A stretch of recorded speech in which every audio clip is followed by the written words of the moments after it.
are described by some Yang-Mills multiplet. Okay. So the low energy excitations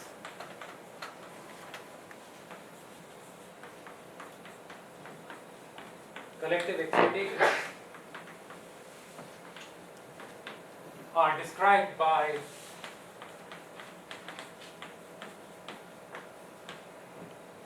some gauge theory.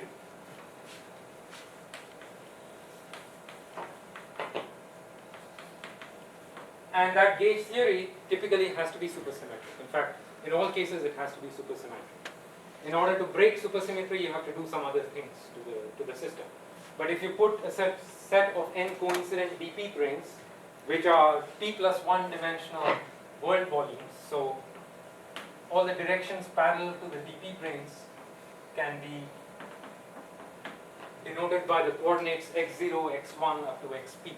So the p plus 1 world volume coordinates, and the low energy collective excitations are described by open strings that end on these dp branes. And then you can understand what is the low energy dynamics of these dp branes, which are the massless excitations of these open strings, and then you realize that forms some Yang-Mills multiplets. Okay, so there are various examples in various dimensions of different kinds of gauge theories. Not all of them provide very clean examples of the gauge string duality. So the cleanest example, which is the example that I want to just focus attention on, because already that example gives us many non-trivial features of Yang-Mills thermodynamics and phase structure that is worth paying attention to. And if we want to use AdS, CFT or gauge string duality to build or to understand more general properties of phases of gauge theories, we should understand the simplest example first. So the cleanest example, as it is very well known,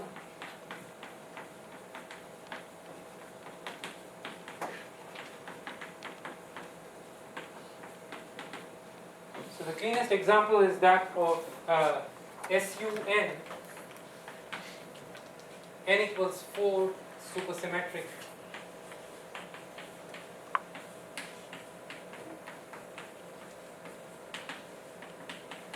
Yang-Mills theory in 3 plus 1 dimensions.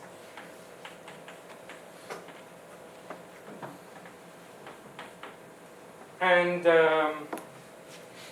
the general statement is that this is dual to the 2B string theory, a weakly coupled string theory on AdS 5 cross S5. So SUN n equals 4 in the large n limit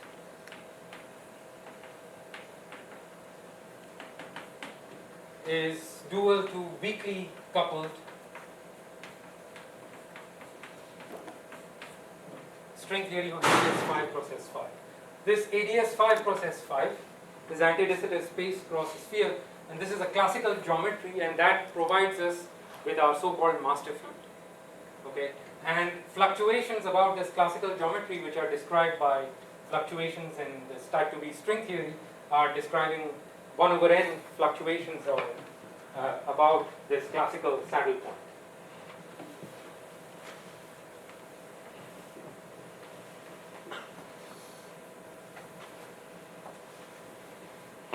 So the first thing to point out is that n equals 4 supersymmetric Yang-Mills theory is a conformal field theory. It's a CFT, which means it is scale invariant, and in particular, because it is scale invariant,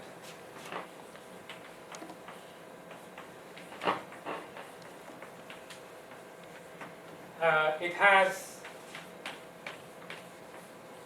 a symmetry group which is SO2, 4, which is the conformal group in 4 dimensions. And in addition to this,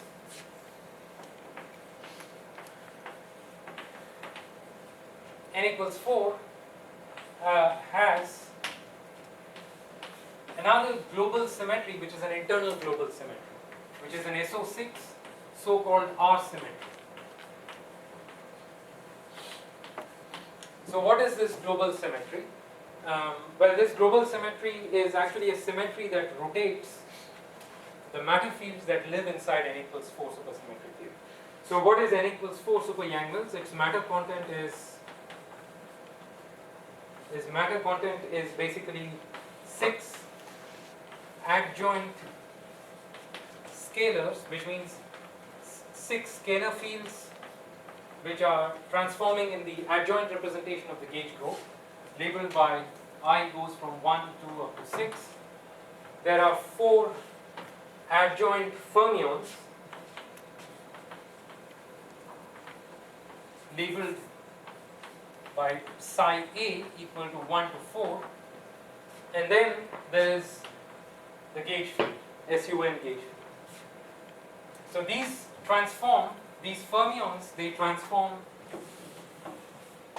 in the 4 of SU4, and these 6 scalars, they transform as a vector under SO6. So when SO6, of course, is isomorphic to SU4, so that is the global symmetry, or the global R symmetry of n equals 4 here. So the global symmetries of this theory are SO2, 4, or at least the bosonic symmetries, SO2, 4 cross SO6 R symmetry. And those match the isometries of the dual geometry, because the isometries of AdS5 are SO2, 4, and the isometries of S5 are SO6 rotations. So that's the first thing that matches between the two sides of the correspondence, as you might expect should match.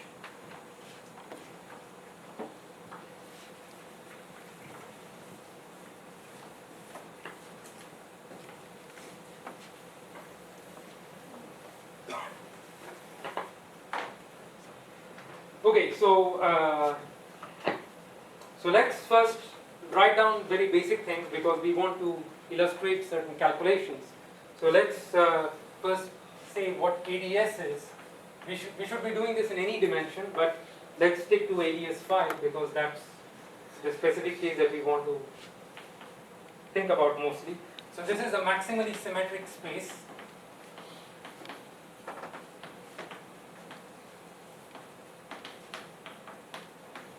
That solves the Einstein equations with negative cosmological constant.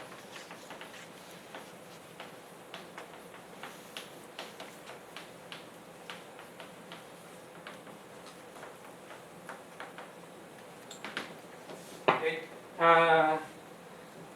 and explicitly in metric, you want to write down a metric for this space, which will be useful. Is that so the metric? So there are two forms of the metric that will be relevant for the discussion that we will have. So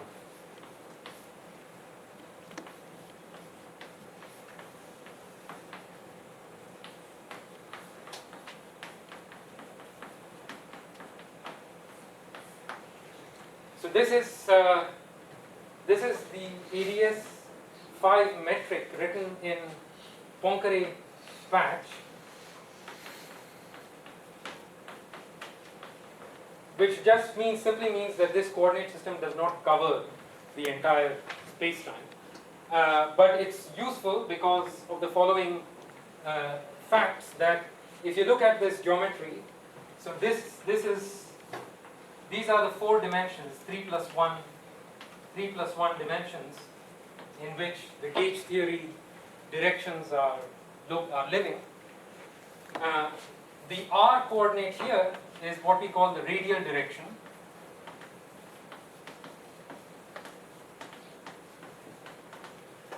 Okay, so it's the 5th dimension. It's the holographic dimension. Okay, and in this direction, constant slices of constant R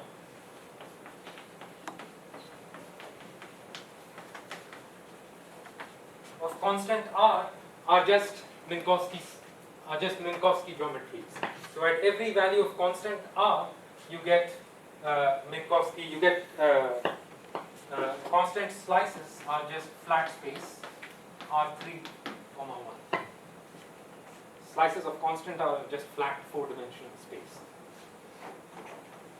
And what you note, another important fact is that this space-time has asymptotics. In particular, if you take R to infinity, that's what we call the conformal boundary of the geometry.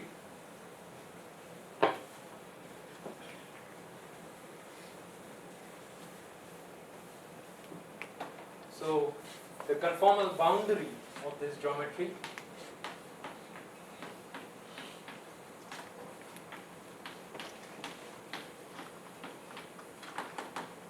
is at R tending to infinity.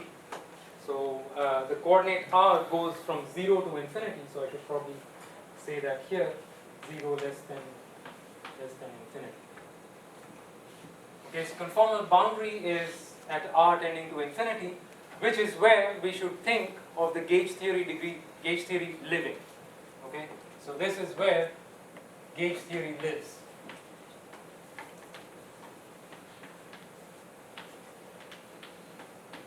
And the reason we say that the gauge theory lives there is because the ingredients of the correspondence, well, as I will just define it quickly and as most of you know, suggests basically that it's at the boundary of the space that all these degrees of freedom are. The gauge theory degrees of freedom. So that is the Poincare patch description, which is particularly useful if you want to study gauge theory in flat space.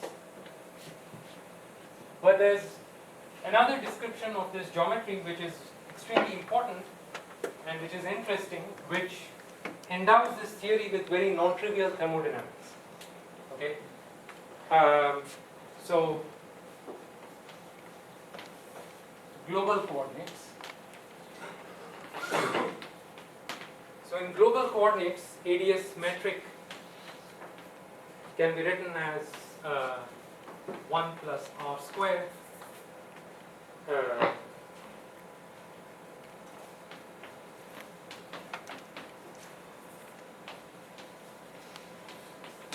plus d omega 3 squared plus dr squared over 1 plus R squared. The L which I'm carrying along is what people often refer to as the AdS radius. Usually it's always set to 1 because there's basically no other scaling problem. So the global coordinates cover, as the name suggests, they cover all of the geometry. What's important here is that the constant R slices here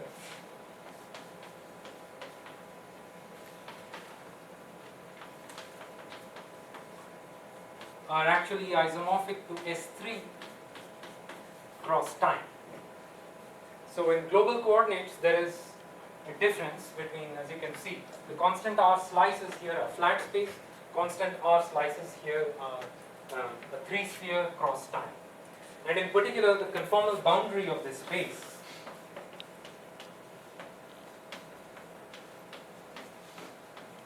which is again defined as R tending to infinity is 3 cross time. So the point is, if you consider the type 2b theory on AdS5 or global AdS5 space-time, then what you're actually describing is n equals 4 supersymmetric Yang-Mills theory in the large n limit formulated on a spatial sphere. So you study this conformal field theory in finite volume. So those are the two different situations to look at.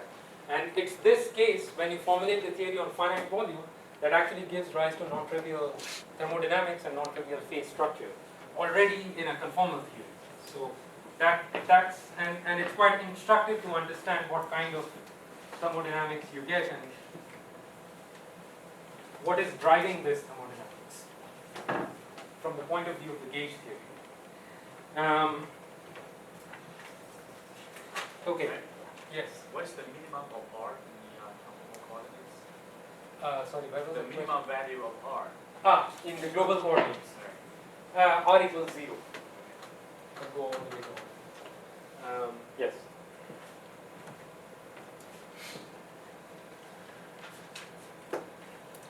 Okay. So before I talk about AdS CFT applied to N equals 4 and thermodynamics therein, I want to kind of go back to a precursor of AdS CFT and already point out that in that particular example of AdS CFT, you see thermodynamics predicted by this gravity dual, which is kind of strange, and it already tells you that field theories that have gravity duals, not all, first of all it tells you that not all field theories necessarily will have gravity duals. And the theories that do have gravity duals, they have to be somewhat different. They have to be somewhat strange. So I'm going to make a brief digression away from AdS 5, and I'm going to just talk a little bit about AdS CFT in a lower dimension. So I'm going to make a digression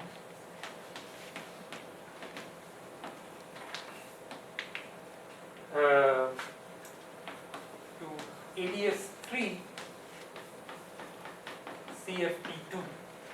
So this is a correspondence between CFTs, conformal field theories in 2 dimensions, which are supposedly much better understood than those in higher dimensions, and gravity in AdS 3. And this is a precursor to AdS CFT correspondence because it was known long before the current version of AdS CFT. It was known that from the work of Brown and Heno,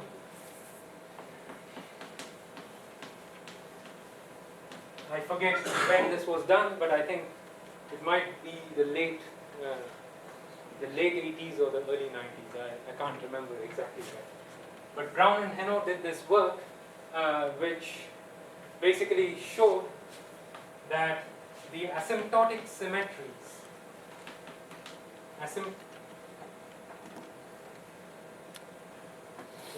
the asymptotic symmetry algebra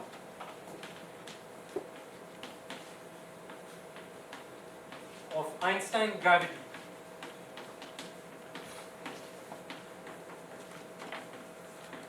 in AdS 3. So consider ordinary Einstein gravity but in 3 dimensions with a negative cosmological constant, and study what is the algebra of the generators that preserve this AdS 3 asymptotics. Okay, this can be done. It's a pure classical gravity computation, and it's a very nice and beautiful result. But this result, again, I emphasize the purely classical computation, and this was done by Brown and Heno, and it was shown by them that this is 2 copies of a Virasoro algebra.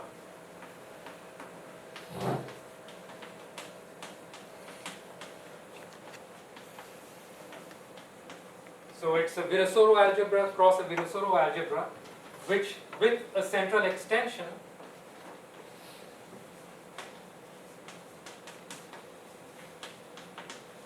and a central charge which is proportional to 3L divided by 2G, where G is Newton's constant. Okay, so for those who know this, probably trivial, sorry, but those who don't know this, and in case you don't know what the Virasoro algebra is, it's an infinite dimensional algebra, which is the conformal algebra in 2 dimensions. And what you find by doing a purely classical gravity computation, and this was found, as I said, late 80s or early 90s, that the asymptotic symmetry algebra of gravity in AdS 3 can be shown rigorously to be 2 copies of a Virasoro algebra with a central charge. And the central charge is very interesting because usually in 2-dimensional conformal field theories, the central charge is the outcome of a quantum computation. Central charge is in a 2-dimensional CFT, comes out in the Virasoro algebra as the result of a quantum computation. In Brown and Heno's work, you find this central extension by doing a classical calculation. Okay, so you can see here, looking at everything that we talked about before, a realization of exactly this, a possible realization of this duality, where you have some kind of classical theory which is automatically giving you all the symmetries of what looks like a conformal field theory in one lower dimension, but that conformal field theory is completely quantum, and you are getting the quantum result by doing a classical calculation. Okay? So that's like a classical master field. So it's important, however, also to note that any calculation that you do in classical gravity is going to be valid only when the space-time that you're studying has a radius of curvature that is large. If the radius of curvature is small, then classical gravity ceases to be valid, and then there are quantum corrections.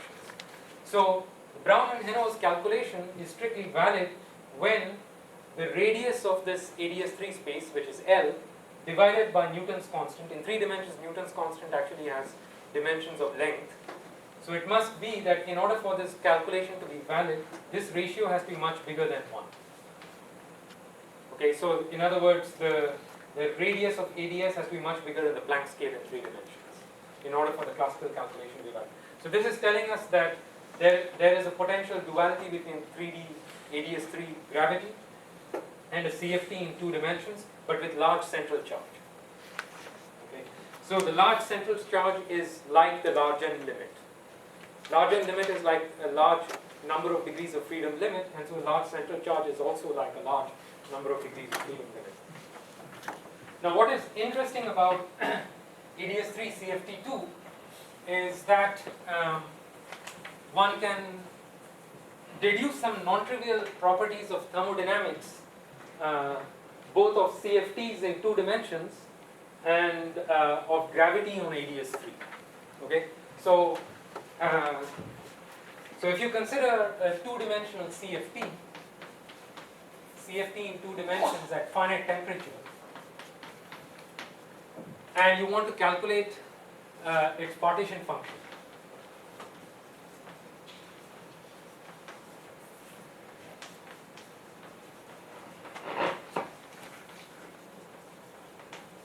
Now, so the best way to understand this is to take the CFT into the CFT and put it on a finite interval first. Okay, so we want to calculate the partition function at finite temperature by putting CFT on an interval.